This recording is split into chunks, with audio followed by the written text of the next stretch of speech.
ಗೆಳೆಯರೇ ನಮಸ್ಕಾರ. ನಾನು ಉದಯ್ ಕುಮಾರ್. ಗೆಳೆಯರೇ, ಈ ಥರದ ಒಂದು ಹೇಯ ಕೃತ್ಯಗಳು ಹಾಗೆಯೇ ಬಹಳಷ್ಟು ಕೆಟ್ಟ ಕೆಟ್ಟ ಕೃತ್ಯಗಳನ್ನ ನಾವು ಹೇಗೆ ಹೇಳಬೇಕು ಅನ್ನೋದೇ ನಮಗೆ ಗೊತ್ತಾಗಲ್ಲ. ನಾವು ಹಾಗಾದರೆ ಎಲ್ಲಿ ಬದುಕ್ತಾ ಇದ್ದೀವಿ, ಏನಾಗ್ತಿದೆ, ಈ ಒಂದು ತುಮಕೂರಿನಲ್ಲಿ ನಡೆದಂಥ ಘಟನೆ ಏನು, ಹಾಗಾದರೆ ಘಟನೆಯಿಂದ ಏನೆಲ್ಲ ಇದೆ, ಇದೆಲ್ಲವನ್ನು ನೋಡಬೇಕಾಗತ್ತೆ ಒಂದು ಸಲ. ಯಾಕೆಂದರೆ ಇಂತಹ ವಿಷಯಗಳು ಬಹಳಷ್ಟು ಹೊರಗೆ ಬರೋದಿಲ್ಲ. ಯಾಕೆಂದರೆ ನಾವು ನೋಡ್ತಿರ್ಬೋದು, ಯಾವುದೋ ಧರ್ಮದ ಹುಡುಗಿ, ಯಾವುದೋ ಧರ್ಮದ ಹುಡುಗ, ಯಾವುದೋ ಧರ್ಮದ ಹುಡುಗಿಯನ್ನು ಅಥವಾ ಹುಡುಗನನ್ನು ಏನೋ ಮಾಡಿದಾಗ ಮಾತ್ರ ವಿಷಯಗಳು ಹೊರಗೆ ಬರುತ್ತೆ, ಇಲ್ಲ ಅಂದರೆ ಬರೋದೇ ಇಲ್ಲ. ಇದು ನಾವೆಲ್ಲರೂ ಮೊದಲು ಯೋಚನೆ ಮಾಡಬೇಕಾಗಿರ್ತಕ್ಕಂಥ ವಿಷಯ. ಯಾವುದೇ ಒಂದು ಮೀಡಿಯಾದಲ್ಲಿ ಎಲ್ಲಿಯೂ ಕೂಡ ಪ್ರಸಾರವಾಗದೇ ಇರತಕ್ಕಂಥ ವಿಷಯವನ್ನು ನಾನು ನಿಮಗೆ ತಿಳಿಸ್ತಾ ಇದ್ದೀನಿ. ಗೆಳೆಯರು, ಎಲ್ರಿಗೂ ಗೊತ್ತಿದೆ, ಒಂದು ಏನು ತುಮಕೂರಿನಲ್ಲಿ ಸಿದ್ಧಗಂಗಾ ಮಠದಲ್ಲಿ ಪ್ರತಿ ಶಿವರಾತ್ರಿಯಗೆ ಒಂದು ವಾರ ಮುಂಚೆ ಅಥವಾ ಐದು ದಿವಸಕ್ಕೆ ಮುಂಚೆ ಒಂದು ಜಾತ್ರೆ ನಡೆಯುತ್ತೆ. ಆ ಒಂದು ಜಾತ್ರೆ ನಮಗೆ ಎಲ್ಲರಿಗೂ ಗೊತ್ತಿದೆ ಯಾವ ರೀತಿಯಾಗಿ ನಡೆಯುತ್ತೆ, ಏನು ನಡೆಯುತ್ತೆ ಅಂತ ಹೇಳಿಬಿಟ್ಟು. ಆದರೆ ಆ ಜಾತ್ರೆಗೆ ಬಂದಂತಹವರಿಗೆ ಆಗಿದ್ದೇನು ಅಂತ ಹೇಳಿಬಿಟ್ಟು ಒಂದು ಸಲ ನೋಡ್ಕೊಂಡು ಬರೋಣ.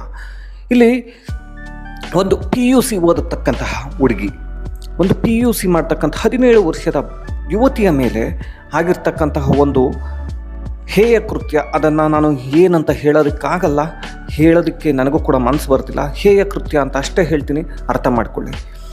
ಹೇಯ ಕೃತ್ಯ ಒಂದು ನಡೆದು ಹೋಗಿದೆ. ಅದು 3 ಸೇರಿಕೊಂಡು ಒಂದು ಹುಡುಗಿಯ ಮೇಲೆ, ಅಂದರೆ ಒಂದು ಯುವತಿಯ ಮೇಲೆ ಒಂದು ಎರಗಿ ಹೇಯ ಕೃತ್ಯವನ್ನೇ ಮಾಡಿಬಿಟ್ಟಿದ್ದಾರೆ. ಯಾಕೆ ಇದನ್ನು ಹೇಳ್ತಾ ಇದ್ದೀನಿ ಅಂದರೆ, ಇಂತಹ ವಿಚಾರಗಳು ಬಹಳಷ್ಟು ಪ್ರಖರವಾಗಿ ಬೆಳಕಿಗೆ ಬರೋದಿಲ್ಲ. ಹಾಗೆಯೇ ಈ ಥರದನ್ನು ನೋಡ್ಬೋದು. ಅದು ತುಮಕೂರಿನಲ್ಲಿ ಈ ಥರ ನಡೆಯುತ್ತಾ ಅಂತ, ನಡೆದಿದೆಯಾ ಅಂತ ಹೇಳಿಬಿಟ್ಟು ಬಹಳಷ್ಟು ಜನಕ್ಕೆ ಆಶ್ಚರ್ಯ ಕೂಡ ಆಗಿ ಹೋಗಿದೆ. ಗೆಳೆಯರೆ, ಈಗ ಸಿದ್ಧಗಂಗಾ ಜಾತ್ರೆ 4ನೇ ತಾರೀಕು ನಡೆಯುವಂತಹ ದಿನ ನಡೀತಿತ್ತು. ಇದು ಆಗಲೇ ನಡೆದು 1 ವಾರ ಆಗ್ತಾ ಬರ್ತಾಯಿದೆ. ಹಾಗೆಯೇ ಅಲ್ಲಿಗೆ ಒಂದು PUC ಓದ್ತಕ್ಕಂಥ ಹುಡುಗಿ ಕಾಲೇಜಿಗೆ ಹೊರಟವಳು ಆ ದಿನ ಹೇಳ್ತಾಳೆ ಅವರ ಮನೆಯಲ್ಲಿ, ನಾನು ಒಂದು ಏನು ಜಾತ್ರೆ ಇದೆ ಸಿದ್ಧಗಂಗಾ ಜಾತ್ರೆಗೆ ಹೋಗಿ ಬರ್ತೇನೆ ಅಂತ. ಹಾಗೆಯೇ ಹೋಗುವಾಗ ಅವರ ಮನೆಗೆ ಹೇಳಿ ಹೋಗ್ತಾಳೆ. ಹೋಗುವಾಗ ತನ್ನ ಗೆಳೆಯನನ್ನು ಕೂಡ ಕರೆಸಿಕೊಂಡು ಗೆಳೆಯನ ಜೊತೆ ಹೋಗ್ತಾಳೆ. ಗೆಳೆಯನ ಜೊತೆ ಹೋಗಿ ಈ ಒಂದು ಸಿದ್ಧಗಂಗಾ ಜಾತ್ರೆಗೆ ಹೋದಾಗ ಅಲ್ಲಿಂದ ಕೆಲವೇ ದೂರದಲ್ಲಿ ಬಂಡೆಪಾಳ್ಯ ಅಂತಕ್ಕಂತಹ ಒಂದು ಊರು ಕೂಡ ಇದೆ. ಆ ಊರು ಬಂಡೆಪಾಳ್ಯ ಏನಿದೆ, ಆ ಬಂಡೆಪಾಳ್ಯದ ಹತ್ತಿರ ಹೋಗ್ತಾರೆ. ಅಲ್ಲಿ ಹೋಗಿ ಕುಳಿತುಕೊಂಡು ಒಂದು ವಿಶ್ರಮಿಸ್ತಾ ಇರ್ತಾರೆ. ಎಲ್ಲರೂ ಮರದ ಕೆಳಗಡೆ ಯಾವ ರೀತಿಯಾಗಿ ಕುಳಿತುಕೊಂಡಿರ್ತಾರೆ ಅದೇ ರೀತಿಯಾಗಿ ಇವರು ಕೂಡ ಕುಳಿತುಕೊಂಡಿರ್ತಾರೆ. ಅಂದರೆ ಅಲ್ಲೊಬ್ರು ಇಲ್ಲೊಬ್ರು ಕುಳಿತುಕೊಂಡಿರ್ತಾರೆ. ಇಲ್ಲಿ 3 ಜನ ಇವ್ರನ್ನ ಕಿಡಿಗೇಡಿ ಏನ್ಬೇಕು, ರಾಕ್ಷಸಿ ಮನಸ್ಥಿತಿ ಎನ್ನಬಹುದು, ಇಲ್ಲ ಏನನ್ಬೇಕು ನನಗೆ ಗೊತ್ತಿಲ್ಲ. ಈ 3 ಜನ ಯುವಕರು ಬಂದುಬಿಟ್ಟು ಒಂದು ಏನು ಹಿಂದೆಯಿಂದ ಅವರು ಕೂತ್ಕೊಂಡಿದ್ದಾಗ ಹಿಂದೆಯಿಂದ ಒಂದು ವಿಡಿಯೋವನ್ನು ಮಾಡಿರ್ತಾರೆ. ಮಾಡಿಬಿಟ್ಟು ಅವರನ್ನು ಹೆದರಿಸ್ತಕ್ಕಂಥ ಕೆಲಸವನ್ನು ಮಾಡ್ತಾರೆ. ನೋಡಿ, ನೀವು ನೋಡ್ಬೋದು, ಈ ಸ್ಥಳದಲ್ಲಿ ಕುಳಿತುಕೊಂಡಾಗ ಇವರು ಹಿಂದೆಯಿಂದ ಒಂದು ವಿಡಿಯೋವನ್ನು ಮಾಡಿ, ಇವರ ಕುಳಿತುಕೊಂಡಂತಹ ವಿಡಿಯೋವನ್ನು ಮಾಡಿರ್ತಾರೆ. ಆ ಯುವಕ ಮತ್ತು ಯುವತಿ ಕುಳಿತುಕೊಂಡಿರ್ತಕ್ಕಂಥ ವಿಡಿಯೋವನ್ನು ಮಾಡ್ತಾರೆ. ಮಾಡಿಬಿಟ್ಟು ನಂತರ ಅವರಿಗೆ ಹೋಗಿ ಹೇಳ್ತಾರೆ, ಈ ವಿಡಿಯೋವನ್ನು ನಾವು ವೈರಲ್ ಮಾಡ್ತೀವಿ ಸೋಷಿಯಲ್ ಮೀಡಿಯಾದಲ್ಲಿ, ಆಗ ನಿಮ್ಮ ಮರ್ಯಾದೆ ಹೋಗುತ್ತೆ, ಎಲ್ರಿಗೂ ಗೊತ್ತಾಗುತ್ತೆ, ಸೊ ನಿಮ್ಮ ಮರ್ಯಾದೆಗಳು ಹೋಗುತ್ತೆ ಅಂತ ಹೇಳಿಬಿಟ್ಟು ಹೆದರಿಸ್ಬಿಟ್ಟು ಆ ಹುಡುಗಿಯನ್ನು ಬಲವಂತವಾಗಿ ಎಳೆದು ಬೈಕಿನಲ್ಲಿ ಕೂರಿಸ್ಕೊಂಡು ಕರೆದುಕೊಂಡು ಹೋಗ್ತಾರೆ.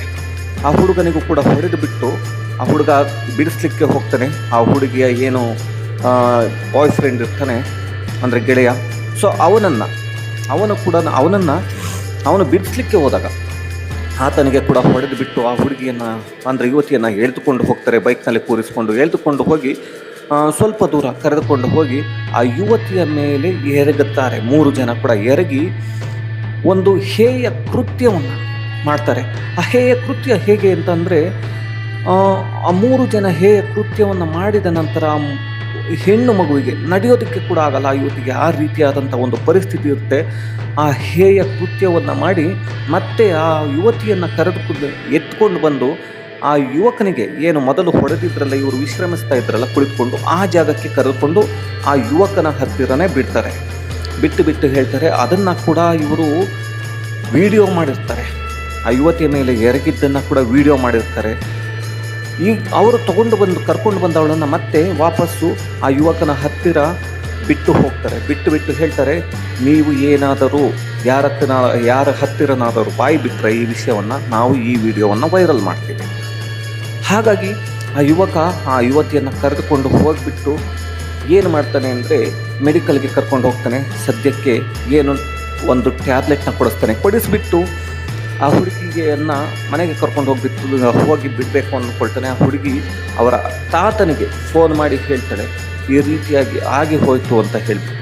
ಅದು ಅವರ ತಾತನಿಗೆ ಗೊತ್ತಾದ ನಂತರ ಅವರ ಮನೆಗೂ ಕೂಡ ಗೊತ್ತಾಗುತ್ತೆ. ಈ ಒಂದು ಸಿದ್ಧಗಂಗಾ ಜಾತ್ರೆಗೆ ಹೋದ ಈ ಒಂದು ಮಗಳಿಗೆ ಹಾಗೆ ಆ ತಾತ ಮೊಮ್ಮಗಳಿಗೆ ಈ ರೀತಿ ಆಗಿ ಹೋಯಿತು ಅನ್ನೋದು ಮನೆಗೂ ಕೂಡ ಗೊತ್ತಾಗೋಗುತ್ತೆ. ಗೊತ್ತಾದ ನಂತರ ಏನು ಅಂದರೆ ಈ ಸಿದ್ಧಗಂಗಾ ಜಾತ್ರೆಯಲ್ಲಿ ಇದು ಮೊದಲ ಬಾರಿ ಏನಲ್ಲ. ಈ ಬಂಡೆಪಾಳ್ಯದಲ್ಲಿ ಅಲ್ಲಿ ಒಂದು ಬೆಟ್ಟ ಇದೆ, ಅಲ್ಲಿ ಬಹಳಷ್ಟು ಈ ತರಹದ ಕೇಸುಗಳು ಇದಕ್ಕೆ ಮುಂಚೆ ಕೂಡ ನಡೆದಿದೆ. ಹಾಗಾಗಿ ಅಲ್ಲಿಗೆ ಹೋಗೋದನ್ನು ಕೂಡ ಪೊಲೀಸರು ನಿಷೇಧವನ್ನು ಮಾಡಿದ್ರು. ಆದರೆ ಯಾರು ಕೂಡ ಪೊಲೀಸರು ಅಲ್ಲಿ ಕಾಯ್ಕೊಂಡು ಕುತ್ಕೊಳ್ಳೋದಕ್ಕಾಗಲ್ಲ ಅಂತ ಹೇಳಿಬಿಟ್ಟು ಏನು ಈ ರೀತಿಯಾದಂಥ ಒಂದು ಹೋಗಬಾರ್ದು ಅಂತ ಹೇಳಿರ್ತಾರೆ. ಅಲ್ಲಿ ಪೊಲೀಸ್ ಸ್ಟೇಷನ್ಗೆ ತಿಳಿಸ್ತಾರೆ ಅವರ ತಂದೆ ತಾಯಿ ಆಗಿರ್ಬೋದು ಎಲ್ಲ. ಆದರೆ ಇಲ್ಲಿ ಒಂದು ಪೊಲೀಸವರು ಸರಿಯಾಗಿ ಕೆಲಸ ಮಾಡಲ್ಲ, ಹಾಗೆ ಹೀಗೆ ಅಂತಕ್ಕಂಥದ್ದು ಬಹಳಷ್ಟು ಜನರಲ್ಲಿ ಇರ್ತಕ್ಕಂಥ ಗೊಂದಲಗಳು. ಆದರೆ ಇಲ್ಲಿ ತುಮಕೂರು ಪೊಲೀಸರು ಮಹಿಳಾ ಪೊಲೀಸ್ ಠಾಣೆಗೆ ಈ ವಿಷಯ ಕೂಡ ಹೋಗುತ್ತೆ. ಮಿಂಚಿನ ಒಂದು ಕಾರ್ಯಾಚರಣೆಯನ್ನು ಮಾಡಿ ಕೆಲವೇ ಗಂಟೆಗಳಲ್ಲಿ ಆ 3 ಜನ ಆರೋಪಿಗಳನ್ನು ಬಂಧಿಸ್ತಾರೆ. ಆ 3 ಜನ ಆರೋಪಿಗಳನ್ನ ಬಂಧಿಸಿ ಅವರಿಗೆ ಒಂದು ಸರಿಯಾದ ರೀತಿಯಲ್ಲಿ ಕರ್ಕೊಂಡು ಹೋಗಿ ಟ್ರೀಟ್ಮೆಂಟ್ ಕೊಡ್ತಾರೆ, ಅದನ್ನು ಅವ್ರಿಗೆ ಮಾಡ್ತಾರೆ. ಆದರೆ ಒಂದನ್ನು ತಿಳಿದುಕೊಳ್ಬೇಕಾಗತ್ತೆ ಸ್ನೇಹಿತರೆ, ಇಲ್ಲಿ ಈ ಹುಡುಗಿಯ ಮೇಲೆ ಅಂದರೆ ಈ ಯುವತಿಯ ಮೇಲೆ ಎರಗಿದ್ರಲ್ಲ, ಇವರೆಲ್ಲ ಯಾರು ಹಾಗಾದರೆ ಅಂತ ಒಮ್ಮೆ ನೋಡಿಬಿಡೋಣ. ಅಮೋಘ ಅಂತ ಹೇಳಿಬಿಟ್ಟು 22 ವರ್ಷ. ಇವರ ವಯಸ್ಸನ್ನು ನೋಡಿದ್ರೆ ನನಗೆ ಆಶ್ಚರ್ಯ ಆಗುತ್ತೆ. ಹಾಗೆಯೇ ಹನುಮಂತ ಅಂತ ಹೇಳಿಬಿಟ್ಟು 20 ವರ್ಷ. ಪ್ರತಾಪ್ ಅನ್ನುವಂತಹ ಯುವಕ 23 ವರ್ಷ. ಹಾಗೆಯೇ ಇವ್ರು ಯಾರೋ ಎಲ್ಲಿಯವರು ಅಂತ ಅಂದ್ಕೊಳ್ಬೇಡಿ, ಇವರು ಕೂಡ ಸಿದ್ಧಗಂಗಾ ಮಠದಲ್ಲಿ ಕ್ಯಾಟ್ರಿಂಗ್ನ ಮಾಡ್ತಿದ್ದಂತಹ ಯುವಕರು ಇವರು. ಆದರೆ ಇವರು ಕೂಡ ಒಂದು ಬಂಡೆಪಾಳ್ಯ ಅಂತಕ್ಕಂಥ ಒಂದು ಏನು ಏರಿಯಾ ಇದೆ, ಊರಿದೆ, ಆ ಊರಿನಲ್ಲಿ ಮನೆಯನ್ನು ಅಂದರೆ ರೂಮನ್ನು ಮಾಡಿಕೊಂಡು ಇದ್ದವರು. ಆದರೆ ಇವರು ಮಾಡಿರ್ತಕ್ಕಂಥ ಕೃತ್ಯವನ್ನು ನೋಡಿದರೆ ನನಗನ್ನಿಸ್ತಕ್ಕಂಥದ್ದು ಇವರಿಗೆ ಇದು ಮೊದಲು ಬಾರಿ ಅಲ್ಲ. ಯಾಕೆಂದರೆ ಈ ವಯಸ್ಸಿನ ಏನು ಯುವಕರಿದ್ದಾರೆ, ಈ ಯುವಕರು ಹಾಗಾದರೆ ದಾರಿಯನ್ನು ತಪ್ಪಿದ್ದಾರಾ ಅಂದರೆ ನನಗೆ ಇವರು ಮಾಡಿರ್ತಕ್ಕಂಥ ಕೃತ್ಯ, ಈ ರೀತಿಯಾದಂಥ ವಿಡಿಯೋ ಇದೆಲ್ಲವನ್ನು ಮಾಡಿದ್ದನ್ನು ಆ ಯುವತಿಯ ಮೇಲೆ ಎರಗಿ ಮಾಡಿದ್ದನ್ನು ನೋಡಿದರೆ ನನಗೆ ಆಶ್ಚರ್ಯ ಆಗ್ತಿದೆ. ಇದು ಮೊದಲ ಬಾರಿ ಅಲ್ಲ ಇವರದ್ದು.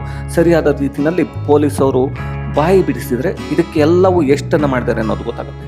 ಹಾಗೆಯೇ ಆ ಯುವತಿಗೆ ಆ ಯುವತಿ ಅಷ್ಟೆಲ್ಲ ಆಗಿ ಪೊಲೀಸವರು ಹೇಳೋದು ಅವಳು ಇನ್ನೊಂದು 2 ಬಾರಿ ಯಾರಾದರೂ ಎರಗಿದ್ದರೆ ಇವಳು ಬದುಕ್ತಾನೆ ಇರಲಿಲ್ಲ ಅಂತ ಹೇಳ್ತಾರೆ.